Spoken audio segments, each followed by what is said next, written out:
Focus your projected SEO success based upon business metrics with Kevin Gibbons from Resignal.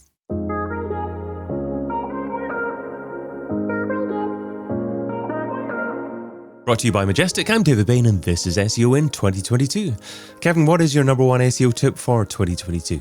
My number one tip is to make sure that you start everything with a forecast. And there's lots of reasons behind that, but essentially where I see SEO quite often go wrong is you rush into, where the problems are, but it starts kind of too tactical. So it could be that you change and improve existing areas of weakness on your website, or you look to strengthen different areas up, but you don't really consider why. So I always like that framework of Simon Sinek's to start with why. So you go from why, how to what.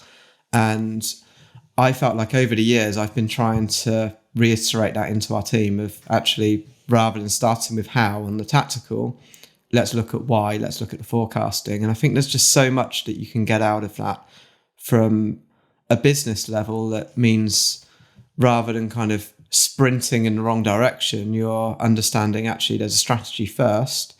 And then with that approach, you can make sure that you are going in the right direction. And then once you have that, then that's the time to accelerate. But yeah, it's very much starting with that kind of strategy approach first, and then building into a clear forecast that you can align and set expectations with the clients upon.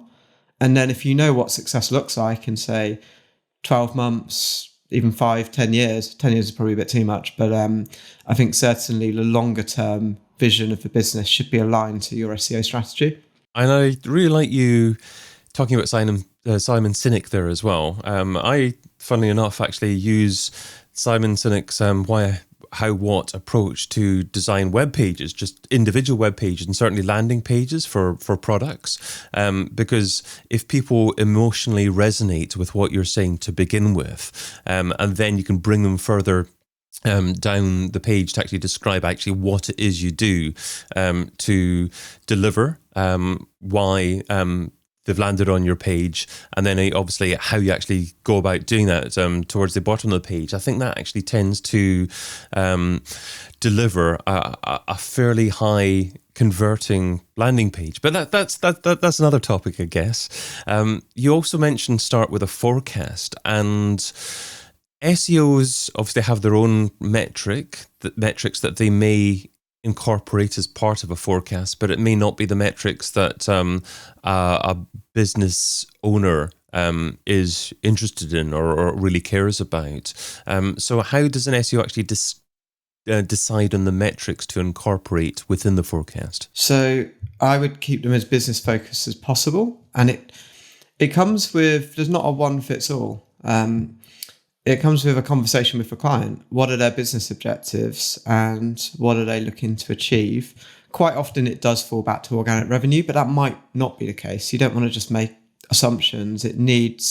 I feel like agencies can too often go straight into pitching mode of, I'm just going to tell you what you need without really listening to what is being classed as successful within the business. And one thing that I've realized just in terms of my own skill set is I have a mix of SEO experience since 2003, so kind of coming up to 20 years. And I've run a business for 15 or so years. And I think now just trying to look at it, if I was in their shoes, treat SEO as an investment, because it should be. And that's the key thing. I think when you're looking at the tactical parts of SEO, sometimes that can be looked at as a cost. And then it's, okay, how do we get an audit? How do we get keyword research? And they're deliverables.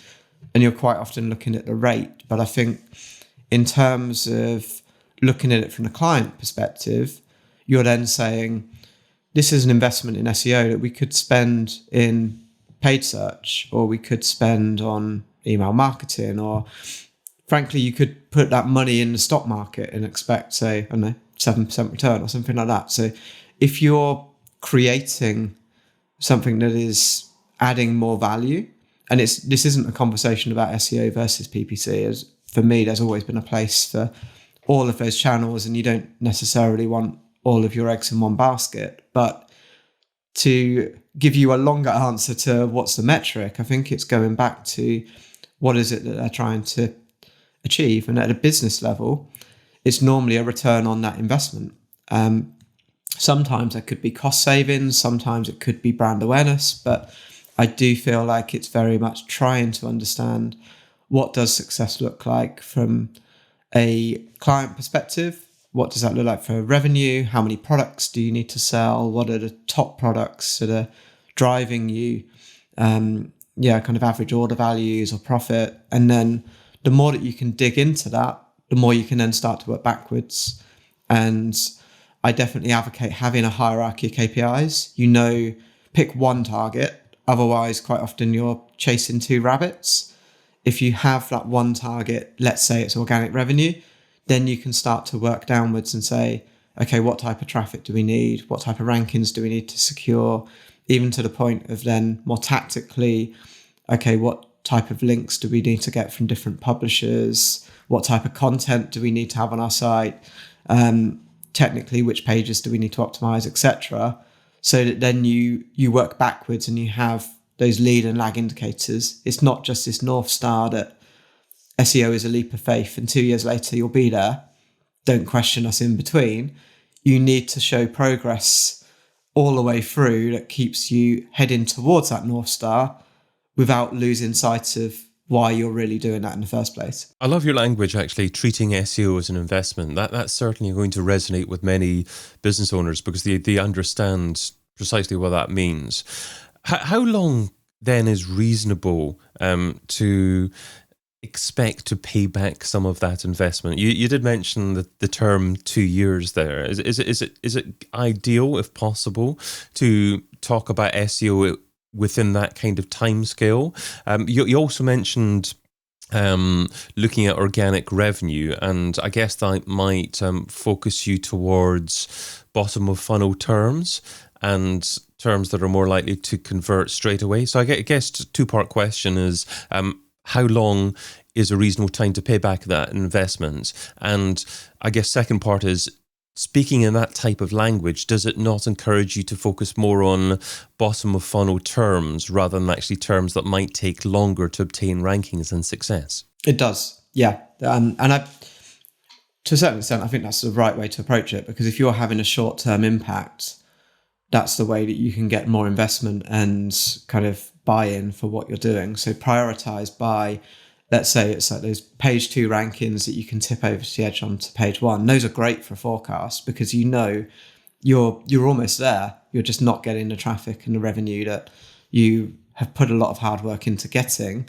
And if you can tip that over the edge as an earlier win, that can help to build towards some of the more competitive terms that might take a while. I don't want to use it depends, but it kind of does. And what I mean by that is, in terms of the time frame, it depends on the market that you're in, the competition that you're against. I think one thing that's really important to remember at this stage is you're fighting a moving target.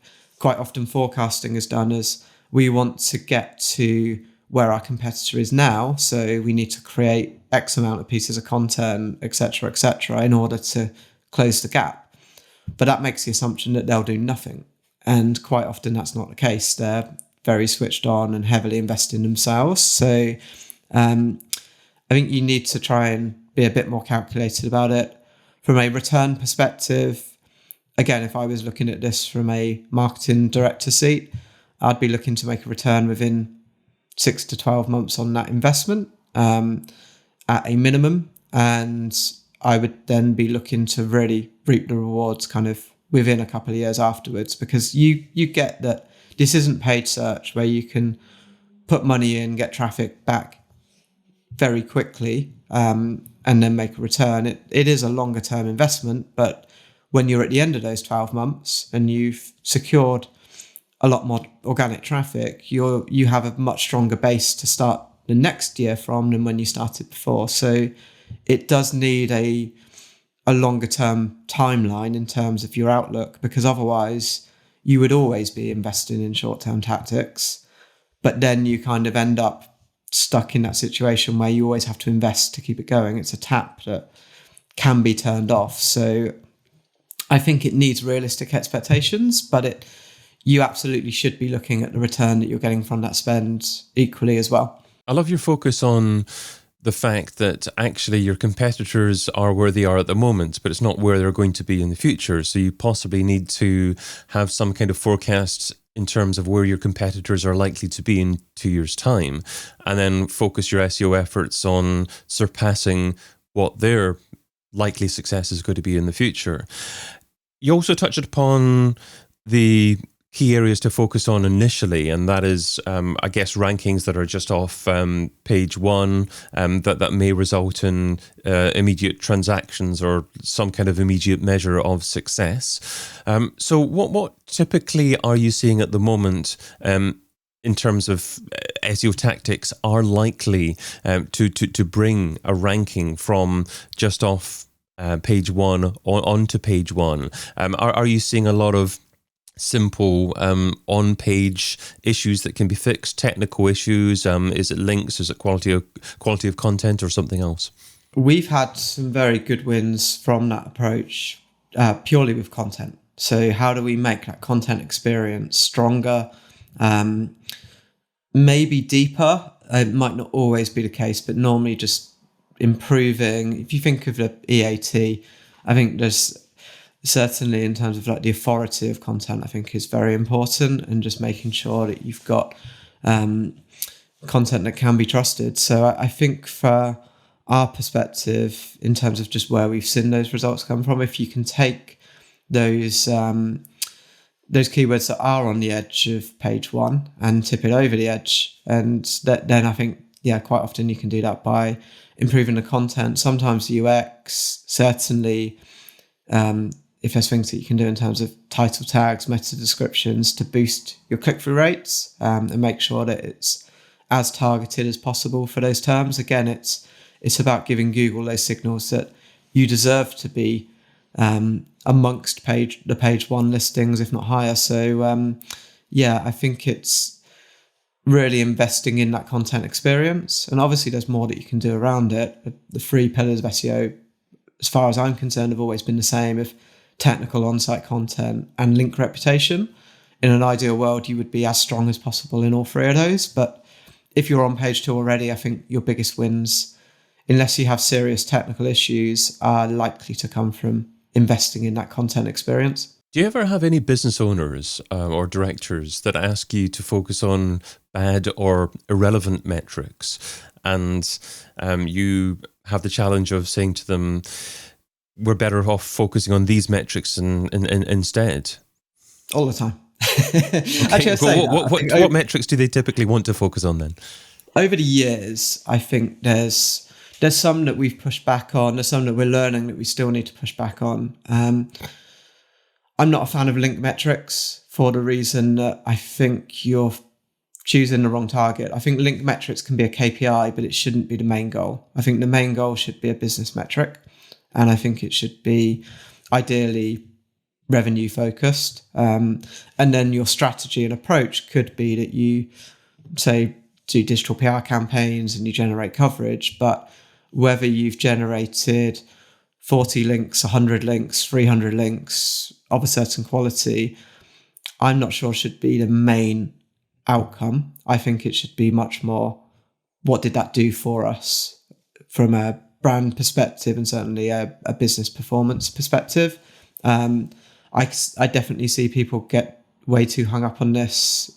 Even, again, like, I'm not saying this is a bad metric, but looking at kind of domain and link authority metrics that kind of you're generating, those algorithms are, firstly, it's not Google, it's a third party tool that gives you a good indication of the strength. However, if your whole strategy is built on, we want to get from a score of 60 out of 100 to 70, that can be changed by that tool provider changing the way they calculate things. And it's not necessarily, again, the end goal. It's a way that you can help to secure that goal. And I'm not saying, actually, I think it might be a useful metric to keep an eye on, but if you're judging success and failure on SEO KPIs, I think that's where it's hard to get true investment. If you're judging it on how much money did we make, it's so much easier. If you can say, we've got you a 5 to 6 times return for your spend, and here's how we did it, because all of the SEO metrics are going in the right direction. Again, it's those lead and lag indicators. So it's trying to set the importance levels of what you're doing in the right way, but understanding what is the true goal you're trying to achieve. Great thoughts. So if an SEO is listening to you and thinking, you're right, Kevin, I've got a few SEO clients that are just happy, just ticking along here, just spending a few £1,000s a month with me, happy with the metrics that I provide in terms of link or organic reach or whatever metrics are included in their standard reports.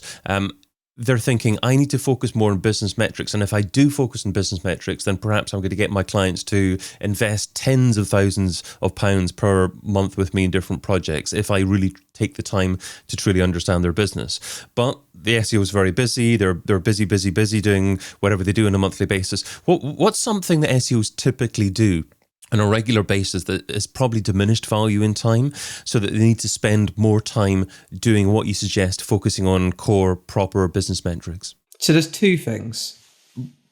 One is, not all clients are great clients. I think this is something that we've had to learn, that you need to, at least to say not all clients are not good clients, that kind of sounds negative to them.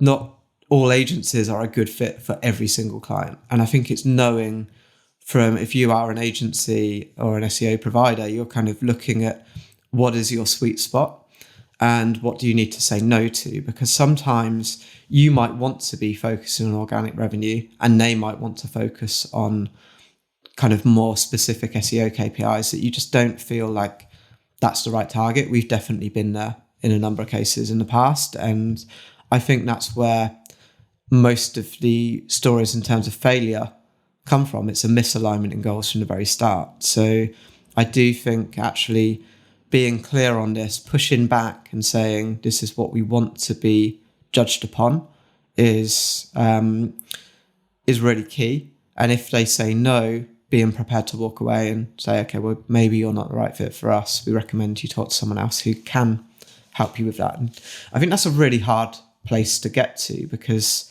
agencies quite typically want to win new business and take on new work, and then they kind of adapt to the way that the client wants to work. But just in my experience, that's where things quite often go wrong, because you're then not playing to your strengths. You're playing to their goals, which may not be the right goals in the first place, certainly for you.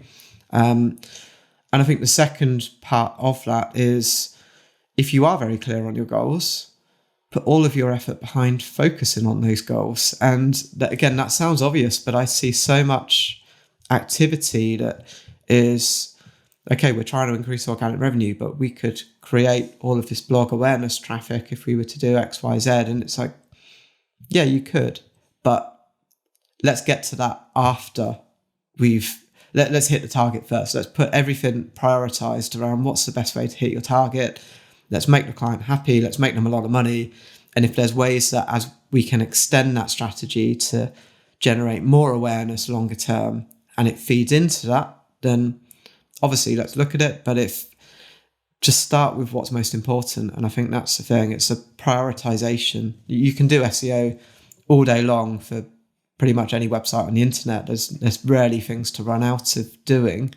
It's just that prioritization of what's most important and where are you putting your efforts so that it has most value. Superb thoughts. Well, you can find Kevin Gibbons over at Resignal.com. Kevin, thanks so much for being part of SEO in 2022. Thanks for inviting me, David. Check out the rest of the content from SEO in 2022 over at SEOin2022.com.